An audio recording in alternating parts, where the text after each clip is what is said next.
have been strengthened under the tenure of His Excellency President Abdel Fattah al-Sisi, more specifically within the context of the visit of today of the President of Madagascar to the New Alamein city and meeting with His Excellency President Abdel Fattah al-Sisi, how this will be shaping the future bilateral ties between Egypt and the African countries, especially when it comes to the waterways and the security of the Bab el-Mandeb gateway. We'll be having more details in the upcoming report. Afterwards, we'll be joined by Major General Osama Kabeer, the advisor at the Command and Staff College. Stay tuned. As Egypt welcomes President Michael Randrianarina of the Republic of Madagascar on his official visit to Cairo, African affairs once again take center stage on Egypt's diplomatic agenda. The visit, which includes talks on advancing political, trade, investment and regional cooperation, underscores Cairo's comprehensive approach to building stronger African partnerships founded on development, stability and shared security interests. Under President Abdel Fattah al-Sisi's vision, Egypt has consistently advocated African-led solutions to African challenges, combining diplomacy, military cooperation, intelligence coordination and capacity building to confront terrorism, piracy, transitional organized crime and illicit trafficking. Within this strategic framework, the Bab el-Mandeb Strait and the Horn of Africa occupies exceptional importance. As one of the world's most vital maritime corridors linking the Red Sea to global trade routes, stability in Bab el-Mandeb directly affects international commerce, energy supplies and the security of the Suez Canal. Consequently, Egypt continues to deepen cooperation with African partners bordering the Red Sea, recognizing that maritime security and economic prosperity are inseparable. Beyond maritime security, Egypt has expanded military training programs, securing consultations, peacekeeping cooperation and counter-terrorism initiatives with numerous African states. Cairo also supports strengthening national institutions capable of addressing emerging threats while respecting state sovereignty and reinforcing regional stability. Today's official visit by Madagascar's president reflects this broader strategic vision. Political dialogue is increasingly complemented by discussions on regional security, African integration and coordinated responses to shared challenges, reinforcing the principle that sustainable development cannot be achieved without lasting peace and security. As geopolitical competition intensifies around the Red Sea and the Horn of Africa, Egypt continues to position itself as a reliable African partner committed to safeguarding strategic waterways, enhancing collective security, and supporting a stable, prosperous, and resilient continent through cooperation rather than confrontation.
Welcome back. You're still watching the Nile article, and to be shedding more light on the visit of the Madagascar president to the New Alamein city and meeting with His Excellency President Abdel Fattah al-Sisi. I'm honored to be having with me in the studio for tonight Major General Osama Kabeer, the Command and Staff College Advisor. Thank you very much for being with us tonight on Nile TV International. Thank you very much. Good evening. Good evening to you too, sir. First of all, speaking about the importance of such a visit, especially that President Abdel Fattah al-Sisi for the past couple of days had conducted a number of phone calls with the Emir of Kuwait, for example, the Jordanian King for today, the Tunisian President Qais Said, and receiving the President of Madagascar. So a number of developments on different fronts for Africa, the Middle East and the GCC countries. Right. Again, it goes all the way back to the Egyptian shuttle diplomacy. As you understand, we are all in a sort of turmoil status quo here in the Middle East, and it's getting deteriorated much more and more, even faster and faster. So what's happening now, it's about the political leadership as well as the foreign minister Badr Abdulati. They are conducting all these sort of activities and shuttle diplomacies and visits, telephone calls, open discussions, just to make sure that we are trying to contain the situation. We are trying to assuage the inflammation. We are trying to find some good points or reasons to put out the fire, because as you can see now, it's getting like a large-scale circle, and now we are hearing now that Saudi Arabia is already involved, Iraq now is involved, Houthis in Yemen are active. So it's simple and easy. If you took just a vertical view of that, or trying to picturize the whole pictorial image of what's happening in the Middle East, this is very hazardous, this is very dangerous, it's getting too much fast, like a larger jeopardy now we are surrounding. So yeah, again, it's the Egyptian shuttle diplomacy, hopefully, that we can do something quickly and trying to contain the whole problem here. And speaking for today, more specifically, the reception of President Abdel Fattah al-Sisi for the President of Madagascar, Mikhail Randrianarina, and the importance of boosting the bilateral ties between both nations within the African scope in general, not just between both countries. Right. Madagascar is very, very important. Maybe like too many people didn't hear about this very beautiful island goes on this geopolitical location in the eastern side of the southern part of the African continent. And if you can have a deeper look in that, of course, that may be something that's relating to what's happening within the African Horn. We're trying to make sure that we are also like giving the hand and trying to contact the ropes in between us and Madagascar. You wouldn't find like too many in the news or the media that speaking about Madagascar. Of course, Africa is a very important and pivotal country that playing a very intrinsic and very fundamental role within the African Union. There's 54 countries there, very important, and we spoke about that like too many times before. But now we are speaking about Madagascar. If you can see that the particular ship was in Burkina Faso something like 15 days ago and met the president there. Ms. Husseina, and this is again, it belongs to, we are having a deep strategic vision of what's happening in Africa. First of all, if you speak about the domain of economy and the mega conventions and projects and investment in between Egypt and Madagascar, this is very important, as well as we need to also have a good deep look to the security domain and the safety domain, because Madagascar is a very, very important geopolitical location within the eastern part of the continent. And I think maybe like too many important things, maybe up to now not propagated about, not published, but yeah, it's important, and like too many negotiations, talks, visits in between the Egyptian political leadership and the African continent states, presidents and rulers. Yes. We have seen over the past 4 or 5 months the importance of the Strait of Hormuz, for example, not just for Iran and Oman or the neighboring countries, but for the entire world, and more specifically for the imports and the ships transiting through the Strait of Hormuz, the closure and the reopening of it according to the skirmishes and the war being waged between the United States and Israel and Iran. But what about the Egyptian foreign policy agenda, putting in mind the importance of the Bab el-Mandeb corridor, the maritime corridor of Bab el-Mandeb, as well as strengthening the bilateral ties between Egypt and the rest of the African continent at the same time. Right. And if you look at Bab el-Mandeb, actually it's not the first time, because something like two years ago, this problem have like blasted suddenly when the Houthis closed that Bab el-Mandeb against the vessels and ships movement within the strait, and they claimed by that time these ships, like too many of them, were going to support Israel or whatever Americans, and they start like targeting those ships. And if you remember that in the 2025, as I remember in May, when Donald Trump was just put again in the head of the administration of the U.S., and they also have waged a military strike against them that extended for something like 15 days. Yes. But it didn't come up with good resolutions, and they have something like contextual agreement in between the two counterparts. They said, okay, don't target our vessels and we'll stop our war against you, and they had that. So what's happening again? Bab el-Mandeb could be controlled, yes, by the Houthis, and from the experiment we understand that. We have lost something like around $7 billion in the fiscal year of 24-25 due to what happened to Bab el-Mandeb, because the closure by intimidation, not only by targeting the ships, because no ship now is safe to say, I can go through that, I'm not supporting Israel, I'm not belonging to the United States of America. But how am I supposed that they have something like intelligence system or information factors, they would say, okay, this vessel is safe to pass through. So here it comes, it's disclosed it's closed by the intimidation, first of all, secondly by targeting. Egypt is looking at that with a deep also strategic look. And like too many would ask now, Nader, if you understand, will Egypt go like strike the Houthis in Yemen? I would say no. Yes, we have our diplomacy again, because if we strike, we have the good military that we can do that. But to launch or to wage a war against the Houthis in Yemen, we have fear of that. The scale of this war might extend quickly. Yes. And second thing, that we look at other like different points and main factors and aspects that due to the Egyptian national security. And third of that some of the players or the factors within the province actually trying to drag Egypt to such a theater like that, and we understand.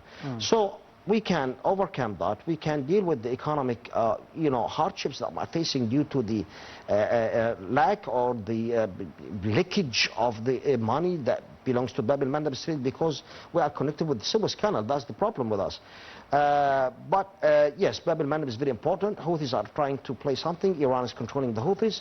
And let's see what will happen. We are tracking that and observing that, yes.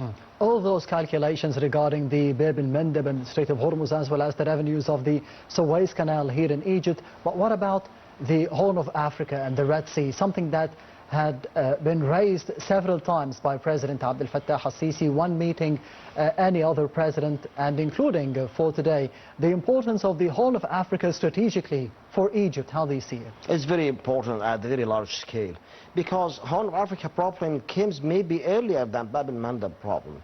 As we understand, like it's now Somalia and the port of Musawa they're in, and if you can remember something like 6 or 8 years ago, there were the phenomena of the maritime piracy that struck by that time and took place and started like attacking the vessels there and trying to occupy them and to have ransoms out of that. And if you remember that in 2023, by Lloyd Austin, by that time who was the Secretary of Defense of the U.S., and he launched what to be called the Guardian Prosperity military operation. I think 10 countries were in that. United States, Britain, Germany, also Canada, was also Bahrain, a Seychelles Island, 10 of them. And they conducted that. You can say these forces now, maybe they have something like, they are getting bored, loaded, they are not active in the way they're supposed to do. But yes, the African Horn is very geopolitical. It's a strategic point that touches directly the Egyptian deep national security from the southern part, and it leads all the way up to Bab el-Mandeb, from Bab el-Mandeb to the corridor of Red Sea, all the way up north to the corridor of Suez Canal. So, Mr. Ahmed, it's something like collectively related in between each other, and it's connected. You cannot separate them. Also, we are looking at that, and look what's happening now in Somalia and Somaliland, and what's happening there last time, and reopening what to be so-called an embassy in Somaliland, as well as the Somaliland officials, non-officials, claiming they're officials, to open their embassy. Where? In Jerusalem. Yes. Look where they're trying to mess with the very touchy point. We have denounced that. We have refused that. And I think in January this year, the Egyptian political leadership have also declared red lines. So when it comes to red lines, this is something, when it comes, from my perception. What are the red lines for Egypt in Africa, within the African continent, in your opinion? Specifically, speaking about the strategic, the southern strategic depth, speaking about Sudan, because we have also announced red lines on December 2025, that because we understand now there is a third faction trying to crack the country for a third country. And speaking here about Darfur and Al-Fashir, and of course that by the RSF, or Rapid Support Forces, by what we should call the Hamiti or Hamdan, I can't remember the name, Dagalo maybe. Too many names, right. I mean, who cares about that? And the man was trying by that time to do something that we declared red lines, and we are having with the Sudanese armed forces like an official military cooperation and defense agreement altogether. And if you can see now, this is very cheerful now, because the Sudanese armed forces have achieved like too many successions within the province of Northern Kordofan, and we wish them the best of luck. Second thing is that when it comes to the other red line, which is in Somaliland, yes, and we understand we spoke about that, and there was a red line in the line of Sirta Jofra of Libya that goes back all the way to 2021, as I remember very well.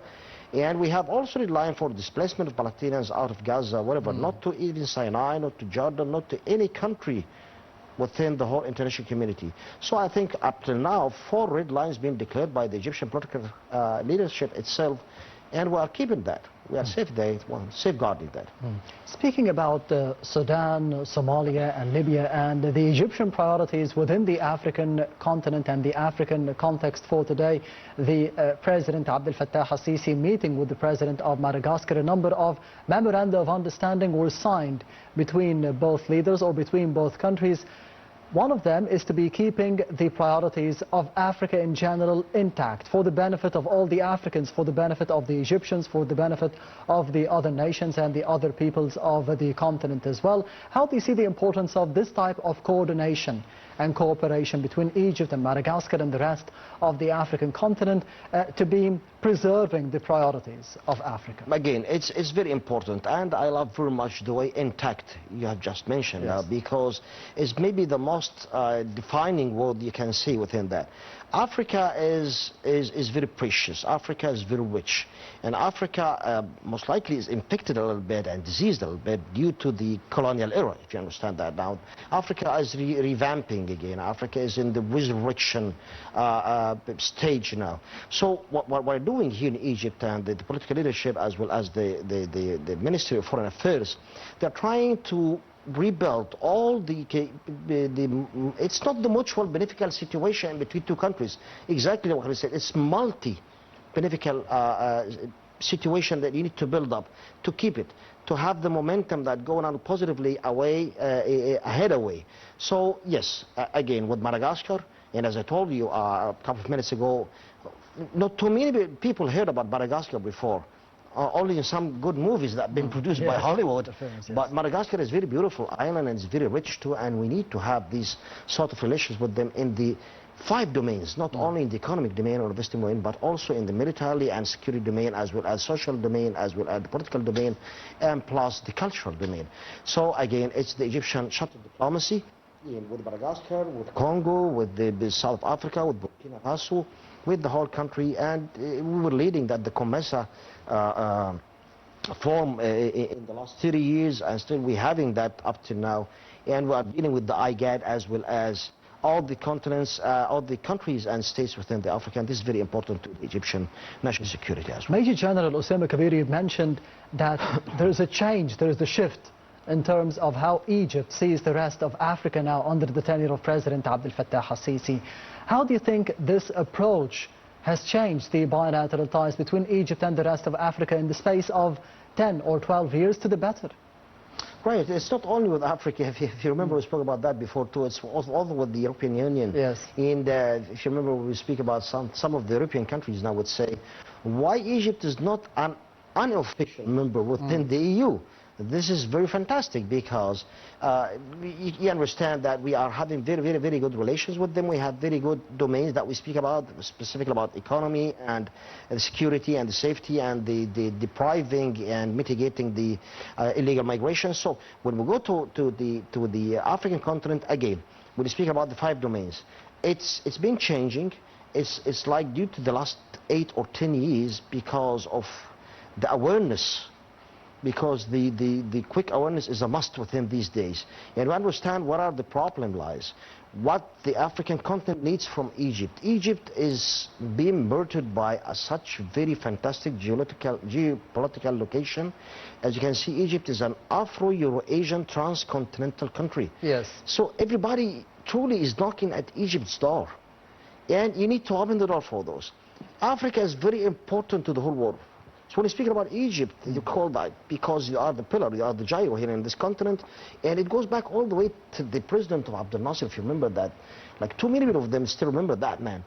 Again, it's very important. We are going through that very positively. We are moving strongly, and we are trying to contain the whole country within a sort of understanding and mutual, conceptual, intellectual relation in between the states of the African continent, please. Yes, Major General Osama Kabeer, please allow me to go into another report for the Nile article for tonight, focusing on the Egyptian-Madagascar relations and the bilateral ties, as we did see today during the meeting of both leaders in the New Alamein city.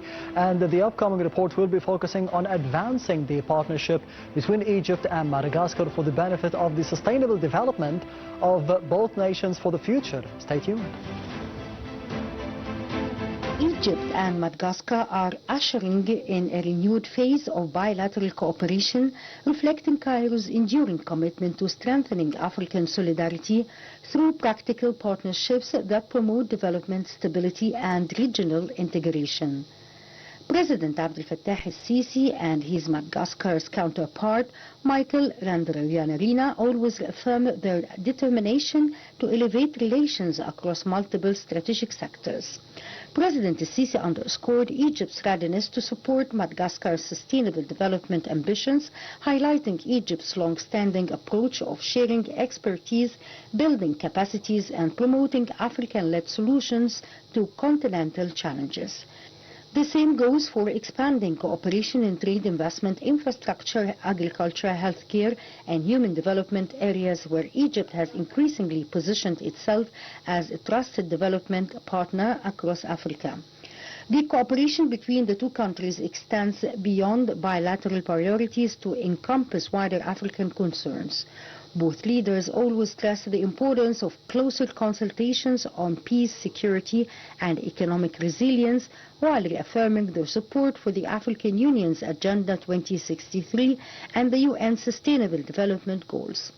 This shared vision reflects an understanding that stronger intra-African partnerships are essential for accelerating growth and addressing common challenges collectively. For Egypt, cooperation with Madagascar represents another chapter in its broader African engagement built on mutual respect, knowledge exchange, and sustainable development rather than short-term interests. Through technical assistance, institutional cooperation, and expanding economic ties, Cairo continues to reinforce its role as a reliable African partner committed to empowering fellow nations.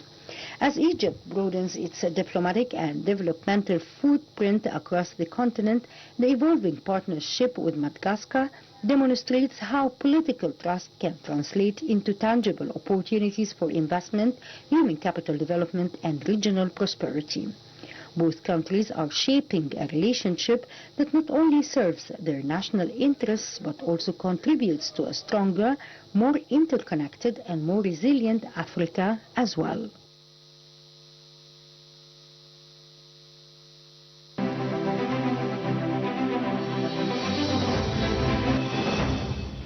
Welcome back. You're still watching the Nile article, and I'm honored to be having with me in the studio for tonight Major General Osama Kabeer, the advisor at the Command and Staff College. Thank you very much once again for being with us tonight.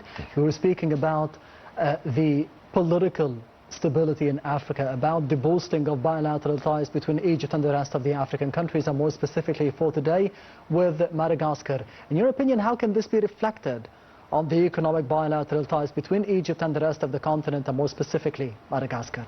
Right, it could be reflecting like in a very good aspiration that you can have, because as I told you, this beautiful Madagascar is being merited by a very like precious nature and a very good geopolitical location, as well as Egypt has like too many to provide and to exchange with the Madagascar government there. So again, whatever you can do here with the African continent, it's very essential, very positive to do that, because the country is pretty much rich. It has like too many of its credibilities, speaking about the rare minerals, speaking about the oil, speaking about the domain of agriculture, speaking about the water, speaking about the conventions of the mega power pylons and the stations. Like, you have too many. It's the only thing now you need to build up the relations and bridges in between you and the countries. One of them is Madagascar, as you said, with the president of the beautiful Madagascar, Mr. Michael. It is pretty much welcome here in Egypt, and from that standpoint you can launch the relations all the way to the all sides in a larger scale, in a wider circle, which would turn out with the mutual beneficial situation for the both countries. Yes, Major General Osama Kabeer, today we have seen the statements of President Abdel Fattah al-Sisi hailing the decision by Madagascar to be having a permanent representative diplomatic mission here in Cairo. How do you see the importance of such a step? Because you mentioned other countries opening up embassies in different places that were not really understandable. We did not understand the decision back then. You just answered the question. Thank you very much. Very important, of course, at the diplomatic level, because why not? I think this is comes at the class A diplomatic representation in between maybe the two now, would say counselors or something. I'm not sure if they are ambassadors up to now, but yeah, this very important beginning step. And I think like in the very near future we will have a larger scale of the diplomatic relations in between Egypt and Madagascar. And if we'll recall that again, some of them were trying to make some harshing within the southern part of eastern side of the continent, trying to opening an illegal embassies, yes, whether there or there. And we're depicting, we're watching, we're detecting that, we're tracking that. And there are red lines about that, and whosoever wants to think a wrong way, we will warn him, like, it's better like to, watch your steps and be a little bit patient, don't try to push your luck for that. But to open a new political level with the Madagascar island and this country, that's very beautiful, that's very good, I'd love that very much too. Yeah. And one of the main challenges facing the African continent nowadays is the climate change, because we have hosted the COP27 in Sharm el-Sheikh a number of years ago, and one of the important topics that we have been mentioning ever since, that we have been tackling ever since, and even the statements of President Abdel Fattah al-Sisi, is that Africa needs more support, the whole African continent, to be dealing with the negative repercussions of climate change. So two countries, including Egypt and Madagascar, they have spoken about such an important topic. First of all, how do you see the negative repercussions of climate change on both countries and the rest of the African continent, and what type of support could be given by the rest of the world for us to be dealing with it? First of all, let's like try to disclose that for that the negative repercussions for the climate change, actually it does affect the whole world, the whole globe of the Earth. If you can see, some of the glaciers will melt like earlier in the winter time. You suppose have some snow and goes all the way melting down. We have the northern part of the Chinese Sea that we speak about the northern pole, also like the glacier that is melting earlier within its time. If you can see, like every year we have much more hot weather within the summer season, while when the winter comes, actually it's not that winter you used to see something like 30 years ago. So when it comes here the way to the African continent, I would say maybe Madagascar, because as being an island within the Pacific Ocean, maybe it's not pretty much affected that due to some geological or geography aspects, I'm not pretty much specified or specialist in that, but you understand, yes, when you pull the ropes in between you and Madagascar, you and Nigeria, you and Algeria, you and all the content about the climate change, because there are too many aspects and points you need to stress on to make sure that this world could survive this very, very approaching catastrophic bomb. If you can see that the Kyoto Agreement, the United States of America would love to do that since George Walker Bush, the son. He didn't like to agree to put his signature on that. So again, maybe the continent of Africa, as being agricultured with thick vegetations within the most provinces, all the different directions of the country, is a little bit affected by that phenomena. But it's important also to talk about that, and we held the COP in 27 a couple of years ago. And yes, we are having our pivotal role in that, and hopefully we will wish the good luck for everyone. Yes, Major General Osama Kabeer, the advisor at the Command and Staff College, thank you very much for being with us tonight on Nile TV International and Nile Oracle. It was my pleasure. Thank you, Mr. Pleasure is all mine. We will be having a quick break. Stay tuned. See you.